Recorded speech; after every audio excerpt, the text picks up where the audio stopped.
قرآن کریم کې راځي چې پنځه خبرې دي چې داغه علم سوا د الله نه بل چاته نشته. پنځه سيزونه داسې دي چې داغه علم سوا د الله نه بل چاته نشته. ان الله عنده علم الساعه، قیامت بکلی الله فرمایي چې د دې علم سوا د الله نه بل چاته نشته. چې په کوم ورځ به په کوم تاریخ به علما وايي چې د قیامت د برپا کېدو ورځ چې ده نو هغه به د جمعې ورځ وي. قیامت به د جمعې په ورځ برپا کی. علما لیکي چې د جمعې ورځې ته جمعه ولې وایي؟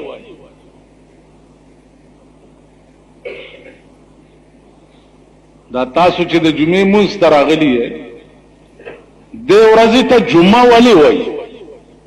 جمعه اصل کې جمع کېدو ته وایي.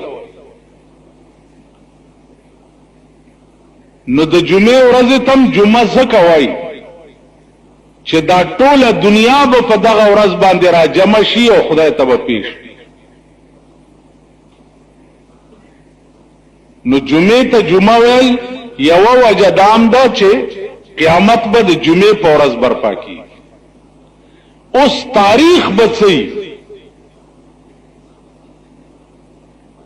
نو معین تاریخ دا سوا د الله نه بلی چاته پته.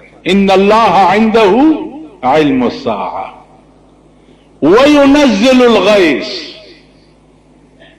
بل دا علم سوا د الله نه بلی چاته نشتا چې باران بکله کی.